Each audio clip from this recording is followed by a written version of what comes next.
Well, g'day and welcome to another Jojo Moto how-to video. Today I'm going to be showing you how to do a mount for your GoPro Hero Wi-Fi remote. Now normally I've just used a Velcro strap system to mount it to the bars, as you've probably seen before in my videos. I'll just show you quickly how I normally mount those. That's where it normally sat there. Did wobble around a bit, but it was nice and solid and I could reach it from the bars and whatever, and I've never had a problem. I've got I've mounted it up on the bars before in different places, but it's been fine. But today we're going to make a nice real solid mount, so let's get stuck into it. The things that we're going to need today are obviously our remote. We're going to need this little key thing that comes in the remote. Now this comes in the Hero 3 Plus. It's a little mount that sits there for the mount when you get it in the box. The remote sits in there like that when you get it in the box, and I'm going to be using this today. If you don't have a GoPro Hero 3 Plus, I don't know, you'll have to think of some other way of doing it, or find someone with a Plus that's not going to be using this bit and see if you can borrow it. You'll also need the little keyring bit here, just for a little bit of a safeguard. I'll show you that one later, and just some aluminium.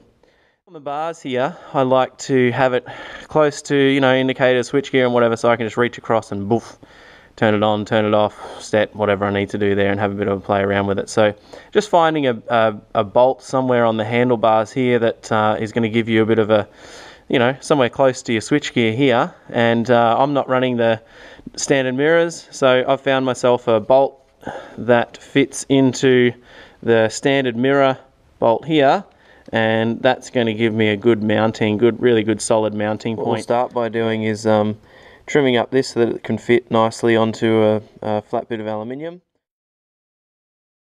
Okay, it's looking pretty good there now. I mean, you could do this job with a Dremel or even just a saw and some sandpaper and whatever there. I just want to whip it done, get it done quickly, so just use the bench grinder there to just tidy it up. So that's the finished product there, ready to put some holes in and screw onto the aluminium. Just made sure it's nice and flat on the back here, and I've gotten rid of all the little extra bits there. So what we'll do now is we'll just measure up exactly sort of where we want it to sit, the remote there, and give us an idea about the measurements for the bit of aluminium that we'll be using and where to bend and whatever. 110 by 45. Now I'm going to use some 3mm plate. I just want to make it a little bit wider, because I'm only doing an L bracket here. It's got no support down the bottom there, and so when I'm pressing the button, I don't want to be bending and flexing and whatever. I just want it to be nice and solid. So I'm going to use some 3mm plate aluminium. 45 by 110 is what I said, wasn't it? So let's get into making this little plate now. The first thing I'm going to do is to mark this hole and mark where the bend's going to be as well. And that'll just set me up for where I'm going to go with it. And mark. So we'll get the hole drill first, then we'll do the bend. Well, we've bent it up. See how we go. We've drilled the hole, and it's sitting exactly in its placement. Like I said, it's going to be a whole lot of overhang. I like to cut them too big rather than too small and have to do it again. Okay. So that's fine. So I guess we'll nip the two little holes into this and do the countersinking and just make sure that they're going to be absolutely perfect. And then we'll go ahead and add those into there. Why not? There we go. Spot on. Absolutely spot on. It's going to definitely give it enough meat to pull down there and be nice and tight, and definitely flush. It's a little bit less than flush, which is perfect. I'm going to get a drill bit that's not too wide because we want this to be threaded. So we'll get a drill bit that's just small enough so that the screw can get in there, and then it can tap its own thread. It's into aluminium, and it's a sort of standard screw. It's not stainless or anything like that, so yeah, look at that. Get it all snug down, does it? Oh yeah, it does indeed. Let's see. Sit beautifully flat. Like those screws are underneath there. Let's trim these screws off.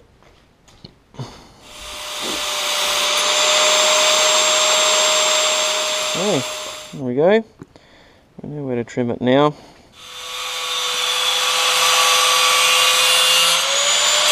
got it all trimmed up.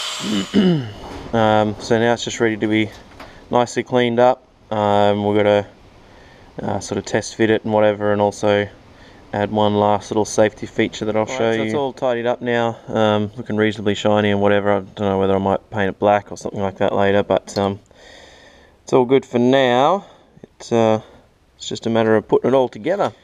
Okay, so the idea of the little hole down the bottom here was to add the keyring bit and the little key for the remote.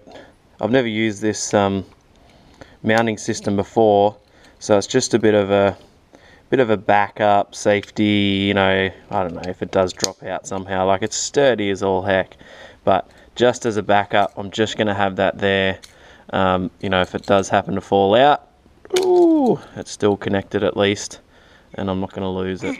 Okay, there we go. GoPro remote Wi-Fi mount. That is like solid backup here, man. You know, in case it does drop out. And just, I'll see it dangling around there and figure it out. Let's see how easy it is to get in and out. Let's just chuck that in there and clip. Look at that. They're so good. I'm so guys, so thanks for watching. I hope I can. I hope I've helped here. Hope you can make yourself a GoPro mount too. I know I'll definitely be making another one to fit my KTM, and I'll probably be making a few for mates too, I think, because they're going to see this and go, I want one too. Alright, I'll see you on the next how-to. Thanks for watching.